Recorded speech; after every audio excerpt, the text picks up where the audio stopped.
All right. Good morning, good evening, good afternoon, ladies and gentlemen, sisters, YouTube. This is Pastor Dow. The dream that I have envisioned, as I talked to my wife, Sister Carol. Say hi, Sister Carol. Hi. We're on our way to Wilmington, North Carolina, hopefully to, impart some wisdom and some strength to a people.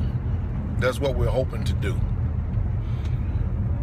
The dream that I have envisioned by setting up communities, and it's not my dream. It's the word. It's the scriptures. It's what the Father has already given us. Go look and see what Jesus says when he's talking about a people coming together, forsaking all. That started with Christ. And of course, when you start doing and obeying what that book says, this world is already conditioned to call you all types of names. Regardless of that, if you just obey what the book says, you'll begin to understand the blessings of it. Jesus is the one who first started in the New Testament separation of his people. Jesus wants his people to be segregated away from the world. He has always wanted us to be a holy nation. The problem is that today we live in a world of our captors who wants us to be a part of their nation, trying to make us think that we are the same people when in fact and in truth we're not. So those who are Israelites, those who are born of the water and of the Spirit, when they hear the cry and the voice coming from a preacher who is an ambassador of the kingdom of Yah, a mouthpiece for the Most High, the ones who hear his voice, they hear it. And they will begin to comply. So this coming out, this being separated, this selling all that you have, this is nothing new. This has been in there for 1,000 years. It's just that people just simply don't have the heart or the stomach to actually obey it. The only way we as Israelites going to be, free in this world is if we obey what the book says. Jesus said it. Go check it out. Go look at it.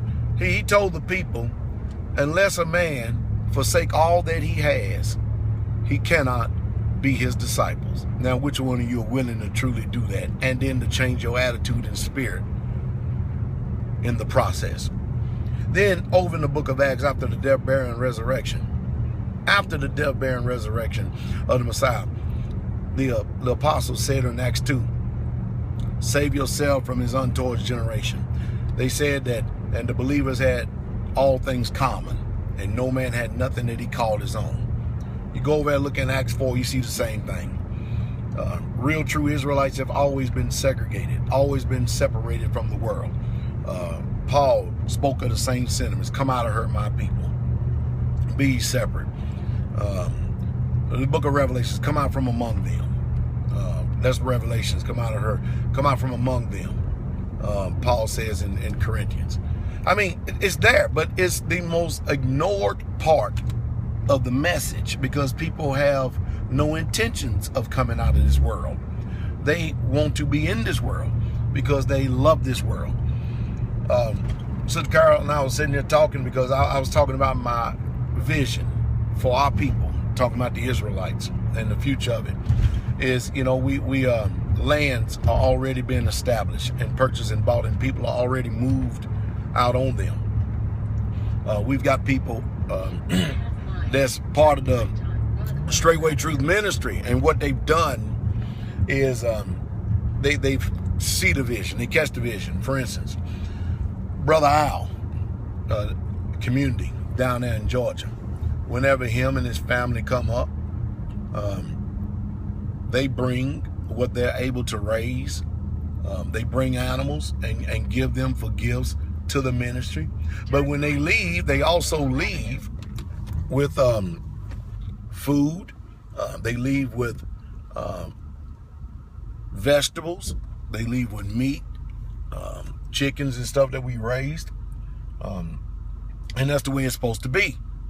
Brother Randy, he brings the first fruits of his garden down the community there in Kentucky.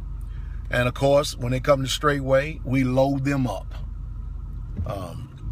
And it's already starting to take place. It's happening. It's happening.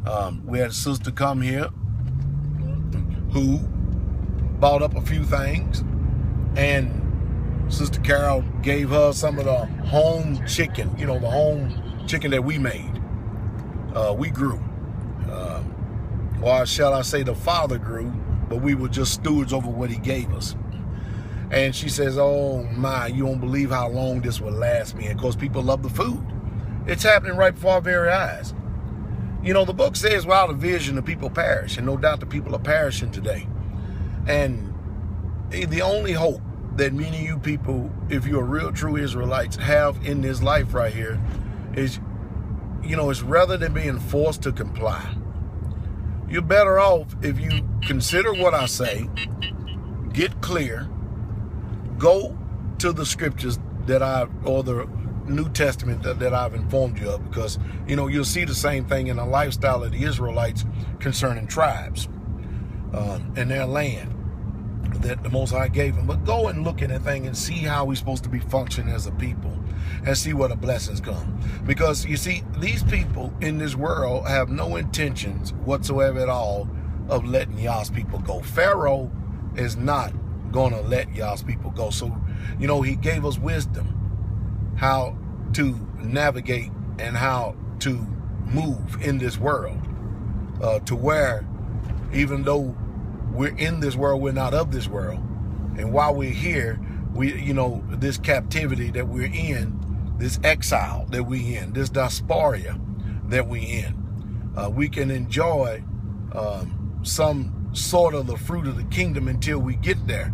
But you're only going to enjoy it if you're willing to make the sacrifice. And I'm going to tell you what it's going to take, because many of you minds have been conditioned out this American society to where you want everything given to you while nothing is expected of you.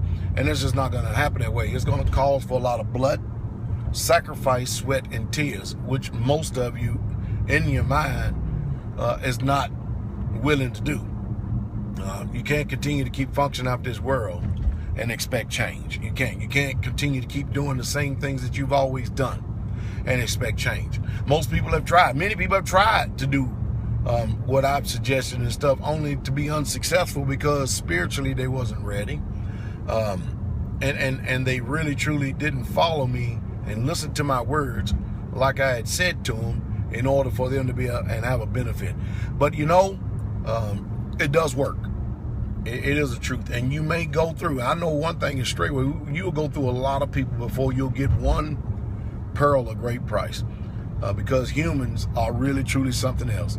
And it's a sad, sad thing when you got people like myself who've been living this thing and doing this thing for over 2 decades. And I got people coming in this thing, putting their finger and pointing their finger at us as if we the trouble and problem. They sacrifice nothing. They don't even understand what it even means to live this way. None whatsoever at all. And I know that the reality is that the hardest person in the world is to see ourselves. But, the message is still the same. I'm not going to change the message, because you change the message, you change the people, and the result is, look at us now in this country. I'm not going to change the message. I'm going to keep the message the same, and then those who hear and have the ears to hear, they will change. And then they will understand the blessings of it. But anyway, y'all be encouraged. Keep coming.